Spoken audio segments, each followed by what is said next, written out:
Hello बच्चों। तो आज का हमारा टॉपिक है वायुमंडल की विभिन्न परतें। तो वायुमंडल की विभिन्न परतों में सबसे पहले आती है पृथ्वी की सतह, यानी कि जहाँ पर हम लोग रहते हैं। ये मान लीजिए पृथ्वी की सतह है, ठीक है ना। ये सरफेस ऑफ अर्थ है। ये पहाड़ दिखाए हैं मैंने थोड़े से, ठीक है। बिजली चमकती हुई दिखाई है, ये बादल, बारिश, जेट विमान, ये गुब्बारा है। मौसम, जो मौसम की जानकारी देता है वो वाला गुब्बारा, ठीक है। तो आइए शुरू करते हैं। तो मैं बताना चाहूँगा पहले ये 8 किलोमीटर और 18 किलोमीटर क्यों लिखा है, ठीक है। सबसे पहले आता है, जो आता है उसका नाम है क्षोभ मंडल। इसका नाम है क्षोभ मंडल। तो क्षोभ मंडल की ऊंचाई 8 किलोमीटर भी होती है और 18 किलोमीटर भी होती है। देखिएगा, 8 किलोमीटर होती है इसकी ध्रुवों पर, जैसे कि उत्तरी ध्रुव है और दक्षिणी ध्रुव है, दो ध्रुव होते हैं ना। ध्रुवों पर कितनी होती है इसकी ऊंचाई? 8 किलोमीटर। और इसकी ऊंचाई विषुवत रेखा पर या भूमध्य रेखा पर कितनी होती है?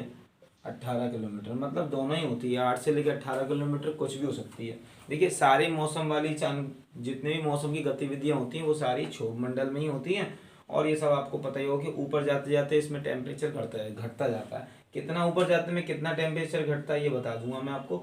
6.5 डिग्री सेल्सियस टेम्परेचर कम होता है प्रति किलोमीटर जाने पर। मतलब 1 किलोमीटर चलने पर 6.5 डिग्री सेल्सियस तापमान कम हो जाता है। ये जानकारी सभी को होनी चाहिए। देखिए, बिजली है, ये बिजली जो गिरती है, यानी बिजली जो बनती है और गिरती है, ये सब प्रक्रिया भी पूरी क्षोभ मंडल के अंतर्गत ही होती है। ध्रुव पर इसकी जो ऊंचाई होती है वो 8 किलोमीटर होती है और विषुवत रेखा पर यानी भूमध्य रेखा पर 18 किलोमीटर होती है। ये जो बादल है, बारिश है, सब इसी में होती है। इसके बाद आता है दूसरा मंडल, समताप मंडल। कौन सा मंडल आ रहा है बच्चों? ये वायुमंडल की परतें हैं सब। समताप मंडल में क्या होता है? ये गुब्बारा है, मौसम की जो जानकारी दे रहा है, और ये जेट विमान है, विमान, ठीक है। और एक बात बताना मैं आपको भूल गया कि जो क्षोभ मंडल की अंतिम सीमा होती है ना, यहाँ पर बहुत वो चलती हैं, तेज हवाएं चलती हैं, जिन्हें जेट धाराएं बोलते हैं, ठीक है ना। जेट पवन भी बोलते हैं, ये बात ध्यान रखिएगा, जो कि क्षोभ मंडल की सीमा पर चलती है। अच्छा, अब समताप मंडल की बात कर रहे थे। तो समताप मंडल एक ऐसा मंडल होता है जहाँ पर बिल्कुल, ये समझ लीजिए, फ्री वो होती है, इसमें बिल्कुल भी वो नहीं पाई जाती। कह सकते हैं यहाँ कोई मौसम की प्रक्रिया नहीं होती है। लेकिन यहाँ पर एक चीज़ पाई जाती है, उसे बोलते हैं ओजोन गैस। कौन सी गैस पाई जाती है? Ozone gas. देखिए, 20 किलोमीटर तक तो ये सही रहता है। 20 किलोमीटर बाद अचानक से इसका तापमान बढ़ने लगता है।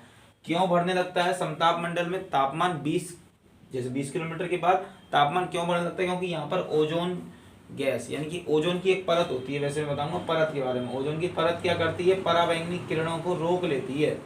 जो सूरज से पराबैंगनी किरणें यानी अल्ट्रावायलेट रेज आ रही हैं, उनको रोकती है और परावर्तित करती है। परावर्तित करने के कारण यहाँ पर तापमान बढ़ने लग जाता है, घटने के बजाय यहाँ पर बढ़ने लग जाता है समताप मंडल में। इसी वजह से यहाँ पर तापमान में थोड़ा सा बदलाव होता है। अच्छा, चलिए और आगे जानकारी में देखिए, जैसे कि जेट विमान है, ये गुब्बारा है, ज़्यादातर जो आपके जो हवाई जहाज वाले होते हैं यानी कि पायलट होते हैं, वो इसी समताप मंडल पर उड़ाना पसंद करते हैं, क्योंकि यहाँ पर कोई भी मौसम की गतिविधि या मौसम परिवर्तन नहीं होता है।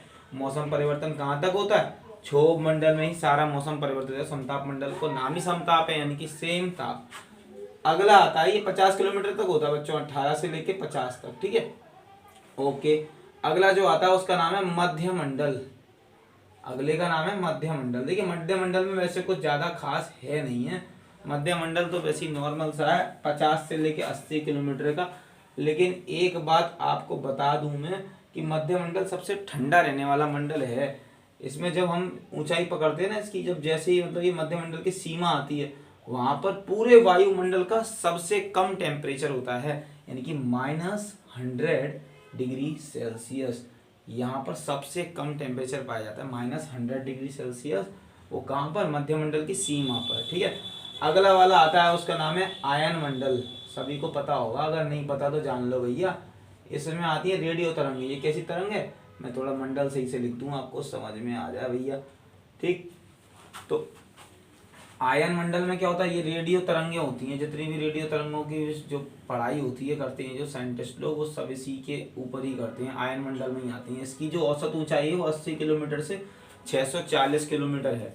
80 किलोमीटर, 640 किलोमीटर। ये जो दिख रहा है ना, ये क्या, ये मैंने क्या बनाया है, ये आपको पता है ना? बताइए।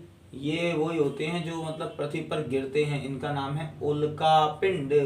जो उल्का पिंड होते हैं वो आयन मंडल में आकर ही समाप्त हो जाते हैं, ये इसके आगे मध्य मंडल तक ही नहीं आ पाते। चलिए, तो ये बात आपको पता चल गई, नहीं पता थी तो।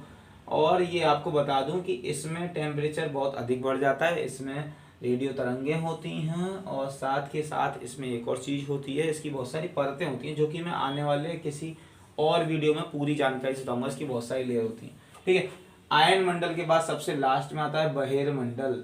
बहिर्मंडल में क्या होता है, विद्युत आवेशित कण होते हैं, विद्युत आवेशित